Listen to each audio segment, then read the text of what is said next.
Coming up here on Valley News Live at 10, we're tracking the most dangerous intersections in the state. We'll tell you where they are and what to watch for. Plus, we as a community have to be looking out for each other. Parents react as Fargo schools prepare to drop their mask requirements. And we'll tell you how a fire started that left a homeowner without a place to stay tonight. Valley News Live at 10 starts right now. This is Valley News Live at 10. Welcome to Valley News Live at 10. I'm Justin Betty. And I'm Stacy Van Dyke. It's been a frigid few weeks, but tomorrow, at least for one day, we get a break. A little break. First Alert Team Chief Meteorologist Hutch Johnson joins us now with the details. Hutch. So we can say tonight, guys, that we are leading with good news. The good news is a warm-up is taking place. Now, one of the things about this cold air, you can almost see how thick that air is and dense and cold. And, you know, temperature is a measure of the air's energy. And the last week or two, our air has been pretty lackadaisical with regards to its energy levels. Right now, temperatures are 0 or below anywhere to the right of the black line. That's the 0 degree C line, but it's staying milder off to the west where Jamestown is 1 above. Sisseton, your temperature 3 degrees. That's in the 20s out in southwest North Dakota. We still have wind chills of concern, 20 to 25 below for a few of us. We still have a few flakes flying. North central Minnesota, nothing substantial there. Just don't be surprised if you see a few of those guys drifting through the night sky. Now, temperatures falling early tonight, but after midnight, we're going to start seeing this. Whoop, and that key or tone goes even higher and higher and higher tomorrow with temperatures that will be mighty mild. In fact, they'll be the warmest of the month likely. Grand Forks, by the time you rise and shine, will be pushing 5 to 7 degrees. I'll have details on how warm we get. We'll talk about how long or short this warm air sticks around.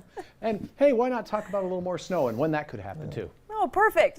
Thanks, Hutch. You bet. Hey, don't forget to download our VNL weather app for up-to-the-minute forecast. Just search VNL Weather in the App Store and you can download it for free. New tonight at 10, a 40-year-old man has been arrested after a person was stabbed in the neck and hand this morning in Fargo. The victim is expected to be okay. Police say it happened around 2 a.m. on the 3200 block of 30th Street South. That's right off of the 32nd Avenue exit of I-29.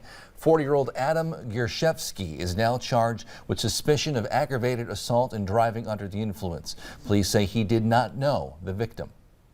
An oil fire in North Dakota is now under control and officials are letting it burn out. Sheriff's officials say an oil well exploded about 3 miles north of Grenora. Coda Resources says the tank held 1,300 gallons of oil. No one was hurt. Officials are trying to figure out what caused that explosion. Meanwhile, a homeowner won't be able to stay at their home tonight after a significant kitchen fire.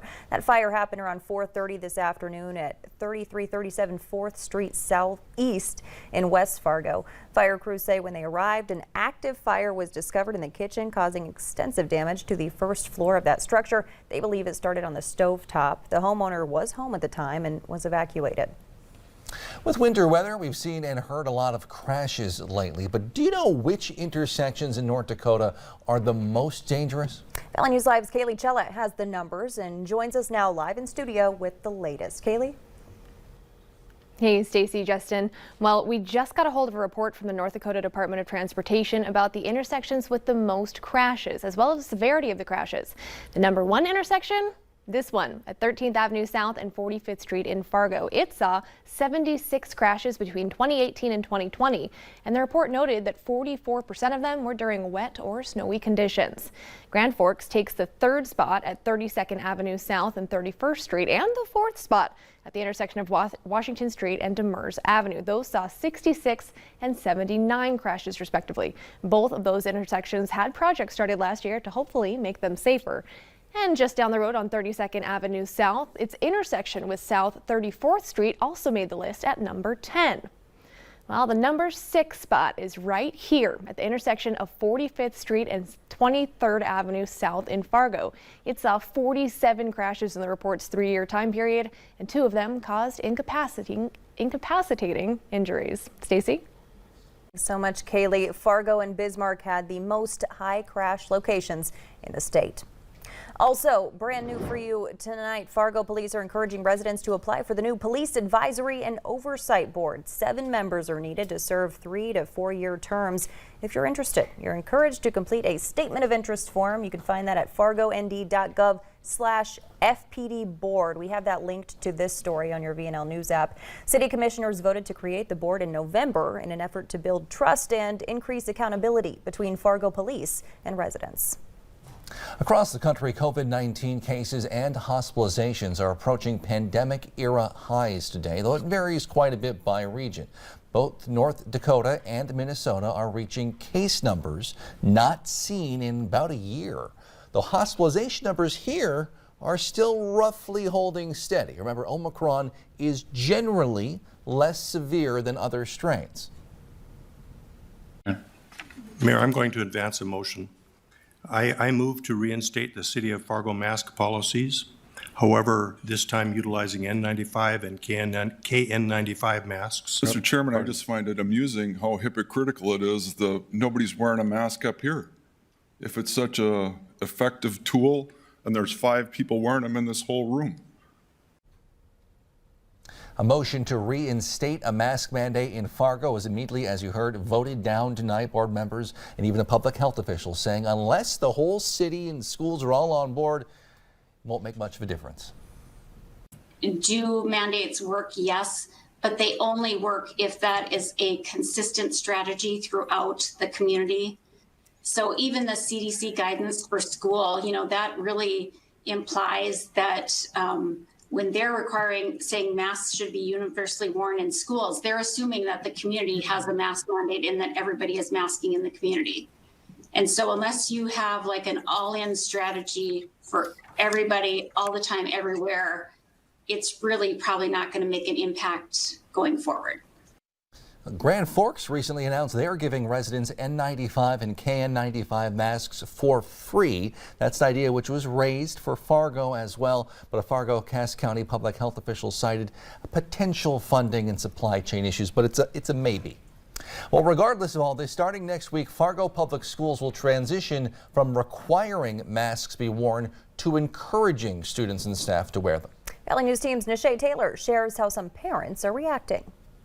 Linda Langley is a mom of 2 Fargo Public School students. Her son recently tested positive for COVID-19. When my son tested positive, he said, oh, maybe it's because of, because nobody's wearing their masks anymore. Masks are currently required to be worn in district buildings, but not for long. Starting Monday, parents will have the choice of sending their kids to school with or without a face covering. But Linda says she'd rather the mandate stay in place. I would prefer, given the current circumstances with the new COVID variant going around and number of cases increasing so dramatically, that we maintain the mandate. We posted on our Facebook page asking parents what were their thoughts on the district updating its COVID-19 mitigation strategies. The reaction was mixed. Some people agreed with Linda, but many others were relieved the mask mandate was finally being lifted. Universal masking isn't the only change in the district's mitigation strategies. Now they will no longer identify or notify close contacts of a positive COVID-19 case. Instead, Fargo Public Schools will send a general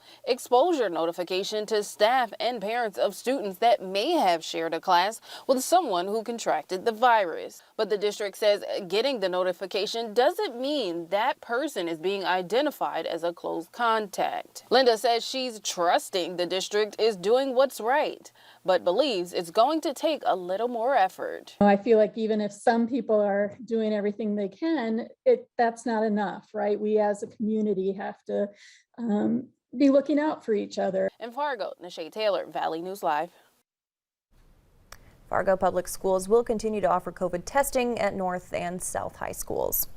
A West Fargo man is urging homeowners to pay close attention to their water meters after he says an unnoticed leak racked his water bill up to more than $2,000. He says the city of West Fargo found his meter showed there was some sort of water leak for around 8 days last month before the problem fixed itself, something city officials say happens more often than you'd think. But it's put the homeowner now in an impossible situation. That's a lot of money. That's more than our mortgage. We might have to think about moving because we can't afford to pay $2,500 in water bill. West Fargo officials say by the spring, homeowners in the city will be able to get text or email notifications when their water meter starts getting a high reading almost immediately as it happens. Still ahead, we'll look at what's next for one of the stars, the Bison's latest national championship run. And in weather, we've had a cold stretch of weather, but take a look at these wind chills in the 30 to 50 plus below category. They're shifting east. Now it's still wind chilly across our area, but this fella wants to know, yo Hutch, when is this warm up you talked about coming? I'll have that answer. Join me. Weather is next.